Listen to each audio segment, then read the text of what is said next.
Hello, तो welcome to ISM channel. हम लोग आपको डिस्कस करने वाले हैं इस वीडियो में दो स्टॉक और एक आईपीओ के बारे में। और ये आईपीओ कल के दिन आपको लॉन्च होने वाला है जिसका नाम है सेनको। ठीक है, तो बहुत से लोग यहाँ पे ये जानना चाह रहे होंगे कि अभी फिलहाल यहाँ पे लेटेस्ट जो जीएमपी क्या है और यहाँ पे हम लोगों को जो है कल क्या करना चाहिए। क्या हम लोग यहाँ पे लिस्टिंग को, जो भी लिस्टिंग इन होगा, क्या हम लोग आपको उसे बुक कर ले या फिर लॉन्ग टर्म के लिए यहाँ पे होल्ड करें। ठीक है, तो सारा डाउट यहाँ पे क्लियर होगा। लेकिन पहले हम लोग यहाँ पे दो स्टॉक के बारे में जानेंगे जिसका नाम है यहाँ पे आरवीएनएल और दूसरा यहाँ पे है आपको मदरसन। ठीक है, आप अंत तक देखो, बाकी जो डाउट बचे तो आप कमेंट में जरूर से पूछ सकते हो। तो देखो स्टार्ट करते हैं हम लोग यहाँ पे आरवीएनएल के बारे में। 2% का यहाँ पे गिरावट आपको जो है दिखाई दे रहा है। अब बहुत लोग आपको यहाँ पे क्या कर लिए होंगे कि एक हाई प्राइस से बाई कर लिए होंगे। ठीक है, तो क्या ये कंपनी खराब है क्या? देखो ऐसा बिल्कुल नहीं है। यदि आप देखो यहाँ पे एक चीज जान लो, आपने यदि बाई कर लिया ना 140 के रेंज में और जब इसका प्राइस मान लो यहाँ पे 100 आता है तो आपको कहीं ना कहीं यहाँ पे आपको ये डर लगेगा कि भाई हम लोग इस स्टॉक को बाई नहीं करेंगे। क्यों? क्योंकि यहाँ पे मुझे एक बड़ा आपको लॉस दिखाई दे रहा है। तो यही सबसे बड़ा गलती होता है और यही अक्सर लोग गलती करते हैं और फिर बाद में यहाँ पे पछताते हैं। कंपनी आरवीएनएल कोई ख़राब नहीं है। इंफ्रास्ट्रक्चर देखो, यहाँ पे आप जान रहे हो कि लॉन्ग टर्म में गेन होगा, लेकिन इसके बाद भी जहाँ पे आपको आरवीएनएल में कोई भी कमी नहीं आने वाली है क्योंकि लगातार आपको हर जगह से यहाँ पे ऑर्डर आते हुए दिखाई दे रहा है। जान रहे हो कि यहाँ पे बीच में भी ऑलमोस्ट 2-3 दिन पहले भी यहाँ पे आपको लोवेस्ट बीट करते हुए दिखाई दी थी ये कंपनी। तो बस यही इनका मेन यहाँ पे मोटो है। आप समझ रहे हो मैं यहाँ पे क्या बोलना चाह रहा हूँ ना? मतलब कि कंपनी अपने कामों से यहाँ पे संतुष्ट है और ये आगे ले जाने के लिए पूरी कोशिश कर रही है। लोएस्ट बीट मतलब आप समझ रहे हो कि कितनी बहुत सारी बड़ी बड़ी कंपनी होगी और उसके बाद भी ये लोएस्ट बीट यहाँ पे दे रही है। तो मतलब आप खुद ही समझदार हो। बाकी देखो यहाँ पे क्या करना चाहिए, तो मैंने आपके साथ शेयर किया है कि भाई 113 का यहाँ पे सपोर्ट मुझे आपको नजर आ रहा था उस समय जब मैंने शेयर किया था 112 से लेकर 113 के बीच में। तो आप निश्चिंत होकर यहाँ पे होल्ड करके चलो। यदि आप यहाँ पे शॉर्ट टर्म के लिए हो, शॉर्ट टर्म भी नहीं, यहाँ पे यदि आप जो नियर टर्म के लिए हो तो फिर शॉर्ट टर्म के लिए यदि आपका यहाँ पे टारगेट 6 मंथ का है या फिर 1 साल का भी है कम से कम मान लो, तो फिर आपको यदि ये लेवल जो है ना 100 तक आता है तो मेरे हिसाब से तो आपको जरूर से यहाँ पे एवरेज करना चाहिए। अक्सर मैंने देखा है, जो अभी स्टार्टिंग में मैंने कहा कि लोग गलती करते हैं कि वो जानते हैं कि कंपनी कैसी है, कंपनी का यहाँ पे काम क्या है, लेकिन उसके बाद वो यहाँ पे एवरेज नहीं कर पाते और ये बस हमारा एक माइंडसेट होता है। और जो लोग यहाँ पे एवरेज कर लेते हैं उनका जो है प्रॉफिट निकल भी जाता है कुछ समय बाद, लेकिन जो प्रॉफिट नहीं करते उनका तो यहाँ पे निकलेगा ही। जो यहाँ पे एवरेज नहीं करते उनका तो प्रॉफिट एक दिन होगा ही, लेकिन जो चीज़ यहाँ पे होना चाहिए 1 साल के अंदर वो होता है यहाँ पे 2 साल के अंदर। तो बस इस चीज़ को जरूर से आप यहाँ पे समझ लेना। बाकी आप खुद ही समझदार हो, जो डाउट बचे तो आप कमेंट में जरूर से पूछ लेना। मार्केट कैप यहाँ पे देख लो तो 24,000 करोड़ से भी ज़्यादा का मार्केट कैप यहाँ नज़र आता है। तो फिर एक अच्छी कंपनी है। और यदि आप यहाँ पे चेक करोगे इसका Q4 का नंबर तो कुछ खास आते हुए दिखाई नहीं दिया था इस बार। और आप जैसा कि यहाँ पे आप देख रहे हो कि यहाँ पे जो क्वार्टर तो यहाँ पे गेन देखने को मिला था, लेकिन यहाँ पे ईयर ईयर पे सही नंबर आते हुए दिखाई नहीं दिया था, जिसकी वजह से कहीं ना कहीं यहाँ पे प्रेशर था। लेकिन अब ये Q1 का नंबर इंपॉर्टेंट आपको रोल यहाँ पे निभाएगा क्योंकि Q1 का नंबर सही आता है तो फिर एक अच्छा गेन आपके साथ यहाँ पे शेयर होने वाला है। क्योंकि कंपनी, यदि इस कंपनी को गिरना होता ना तो फिर बहुत लंबे समय से ये 120 के लेवल पे ये सस्टेन कर रहा है। तो इस चीज़ को जरूर से यहाँ पे आप ध्यान रखना। लेकिन हाँ, आप यदि नियर टर्म के लिए हो तो जरूर से आप अपना स्टॉप लॉस मेंटेन कर लेना, जो मैंने सपोर्ट बताया है। बाकी खुद से एक बार सोच समझ करके ही फैसला लेना। पैसा आपका है तो यहाँ पे आपको भी टाइम देना पड़ेगा।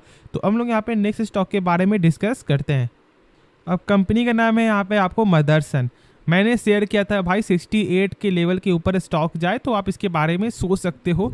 और शायद बहुत लोगों ने यहाँ पे किया होगा बाई, तो उनको एक अच्छा प्रॉफिट यहाँ पे ज़रूर देखने को मिल रहा होगा। लेकिन क्या यहाँ पे अभी हम लोग स्टॉक को बाई कर सकते हैं? क्योंकि बहुत सारे ब्रोकर जो यहाँ पे टारगेट दे रहे हैं ना वो यहाँ पे 100 का है और यहाँ पे 110 का है। लेकिन पहले आप जानते हो कि जो सबसे कंपनी का, इस कंपनी जो सबसे खास बात क्या है ना, कंपनी बहुत सारे नए नए कंपनी को यहाँ पे एक्वायर करते हुए दिखाई दे रही है।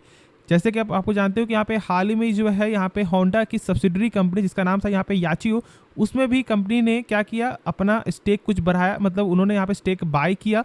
तो यही सब यहाँ पे मेन आपका मुद्दा होता है कि कंपनी क्या कर रही है। क्या कंपनी को लगता है कि उनका बिजनेस यहाँ पे ग्रोथेबल है?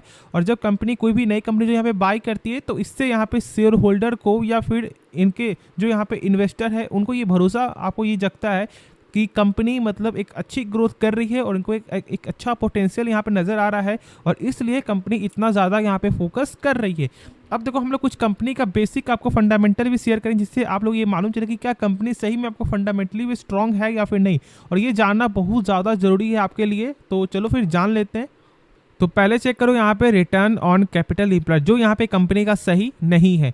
मात्र यहाँ पे आपको 9.26% का ही यहाँ पे रिटर्न ऑन कैपिटल एम्प्लॉयड है। मतलब कि जो भी कंपनी अपने पर मान लो यदि 100 रुपया लगा रहा है ना, तो यही 100 रुपया कंपनी का हो जा रहा है 1 साल बाद यहाँ पे 109 रुपया 26 पैसा। मतलब कि मात्र 9% का ही ग्रोथ है, जो कम है, क्योंकि मैंने शेयर के कम से कम 12% के ऊपर होना चाहिए तो ही हम लोग बोलते हैं कि यहाँ पे कंपनी सही है। और यहाँ पे दोनों ही नंबर आपको 12% से नीचे आपको शो होता है। फिर देखो यहाँ पे कंपनी का जो है क्या डेप्ट है, तो हाँ यहाँ पे डेप्ट है 0.61 यहाँ पे निकल के आता है, और ये 1 से कम होना चाहिए। ठीक है, कोई दिक्कत वाली बात नहीं। 1 से कम होने के बाद भी हम लोग यहाँ पे दो चीज़ को जरूर से चेक करेंगे, वो यहाँ पे इंटरेस्ट कवरेज रेशियो, दूसरा यहाँ पे क्विक रेशियो। अब ये क्या होता है, मैंने शेयर किया है कि देखो ये दिखाता है यहाँ पे 1 साल का, लेकिन पहले आप जान लो कि होता क्या है। इसका मतलब है कि जो भी कंपनी मान लो, यदि मान लो कंपनी यहाँ पे 100 रुपये कर्ज है, ठीक है मान लो, तो क्या इसके बदले कंपनी का प्रॉफिट कितना गुना हो रहा है। यदि कंपनी 100 रुपये कर्ज ले रही है तो इसके बदले कंपनी का प्रॉफिट कितना गुना हो रहा है, तो यहाँ पे आपका हो रहा है 4 गुना, मतलब 4 टाइम्स, मतलब 400 रुपये यहाँ पे कंपनी का प्रॉफिट हो रहा है। तो कहीं ना कहीं यहाँ पे चुकाने में दिक्कत हो सकता है। अब ये जो रेशियो है ना, कम से कम किसी भी कंपनी का 5 टाइम्स ऊपर होना चाहिए, मतलब कि 500 रुपये तो यहाँ पे कम से कम प्रॉफिट होना चाहिए, लेकिन यहाँ पे 4 टाइम है। चलो यहाँ पे थोड़ा सा कम है, लेकिन ये फैक्ट को जरूर से आपको चेक करना था, जो मैंने आपके साथ यहाँ पे शेयर किया। देखो भाई, मेरा काम है बताना आप लोगों को कि क्या कंपनी फंडामेंटली भी स्ट्रॉन्ग है या नहीं। अब मेरा ये झूठ तो नहीं है भाई कि बोलना कि हाँ ये कंपनी सही है, बाई कर लो, एक अच्छी कंपनी है, तो ऐसा बिल्कुल नहीं है मेरा। और जानते हो कि मैंने शुरू से ही आप लोग के साथ सही आपको फंडामेंटल शेयर किया है। कोई भी कंपनी हो, लाख आप लोग बोलो कि ये अच्छी कंपनी है या कुछ भी कंपनी है, लेकिन जो फंडामेंटल जो यहाँ पे दिखाई दे रहा है, बस मैं वही आपके साथ यहाँ पे शेयर कर रहा हूँ। अब देखो यहाँ पे शॉर्ट टर्म में भी कंपनी मार खा जाती है, जो यहाँ पे क्विक रेशियो। अब ये यहाँ पे क्या होता है, देखो क्विक रेशियो का मतलब मैंने अभी ही शेयर किया है कि ये दिखाता है यहाँ पे शॉर्ट टर्म का, मतलब कि यदि 100 रुपया मान लो कर्ज यदि कंपनी ले रही है, यदि मान लो डेप्टर बोल देता है कि भाई मुझे 100 रुपया आज के आज चाहिए, तो फिर क्या कंपनी शॉर्ट टर्म पैसा दे सकता है, तो नहीं। यहाँ पे मात्र कंपनी 69 रुपीज़ ही दे सकती है 100 रुपये के बदले, मतलब कंपनी यहाँ भी आपको ये मार खा रही है। तो ये कुछ जो नंबर है यहाँ पे ये सही आपको दिखाई नहीं देता है। हाँ, कुछ कंपनी की जो सबसे खास है ना, वो यहाँ पे कंपनी का कैश फ्लो, मतलब कि जो भी कंपनी सामान बेच रही है, क्या उसका पैसा जो यहाँ पे रिटर्न मिल रहा है, तो हम लोग इसे बोलते हैं कैश फ्लो। ठीक है, अब देखो यहाँ पे कैश फ्लो चेक करने क्या तरीका होता है कि cash from operating activity check करो, क्योंकि आपको सेम इसी से मालूम चलने वाला है। और ये नंबर देखो क्या निकल के आपको आ रहा है, 4,643 करोड़। इस नंबर से कम होना चाहिए टोटल प्रॉफिट। और जब लोग यहाँ पे चेक करेंगे तो क्या निकल के आता है, 1,670 करोड़। मतलब कि कंपनी का जो कैश फ्लो है वो यहाँ पे अभी पॉजिटिव नजर आ रहा है, जो आप लोगों को जरूर से चेक करना चाहिए।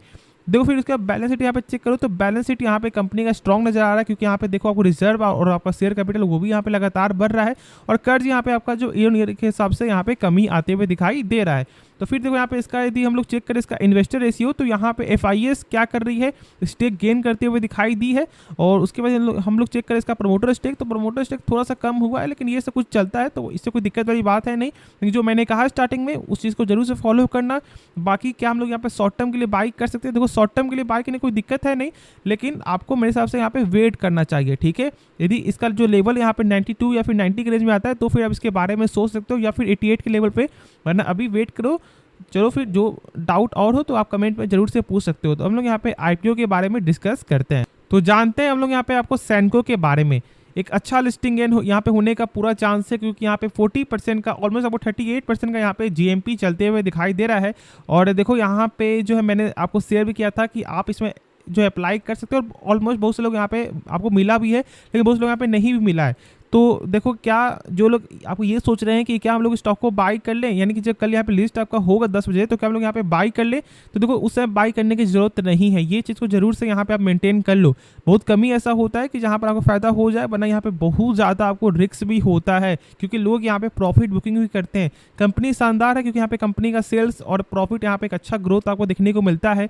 और देखो यहाँ पे लिस्टिंग है तो यहाँ पे होने का पूरा चांस है, लेकिन हाँ बस आज कोई ख़राब न्यूज़ ना आ जाए, बस यही चीज़ है। यदि कुछ यहाँ पे ख़राब न्यूज़ यदि आपको आ जाता है तो फिर एक अलग बात है, लेकिन ऐसे यहाँ पे लिस्टिंग गेन होने का पूरा कंफर्म यहाँ पे चांस है। और देखो यहाँ पे आप प्रॉफिट बुकिंग जरूर से कर सकते हो, ये आपको मेरा राय है, बाकी आप अपना खुद से फैसला लेना। अब मैं यहाँ पे आपको प्रॉफिट बुकिंग का सलाह इसलिए दे रहा हूँ, क्योंकि समझो यहाँ पे यदि जो भी आपका यहाँ पे टारगेट है लिस्टिंग गेन का, यदि वो आपको यहाँ पे मिल रहा है प्रॉफिट बुक कर लो, नहीं मिल रहा है आप यहाँ पे होल्ड करो। लॉन्ग टर्म के लिए देखो आपको समय मिलेगा, ठीक है, लेकिन ये सोच करके यहाँ पे आपको वेट नहीं करना है कि भाई लॉन्ग टर्म में इसका प्राइस बहुत ऊपर जाएगा, ये होगा वो होगा, नहीं। अभी जो मिल रहा है पहले उसे यहाँ पे ले लो, मौका मिलेगा तो फिर आप उस समय स्टॉक को बाई कर सकते हो। ठीक है, होप ये वीडियो पसंद आएगा। बाकी इस वीडियो में यदि आपको कुछ भी सीखने को मिला, आप इस चैनल को सब्सक्राइब कर सकते हो और साथ साथ आप इस वीडियो को भी लाइक करना। तो आपको मिलते हैं नेक्स्ट वीडियो में, तो तब तक के लिए धन्यवाद।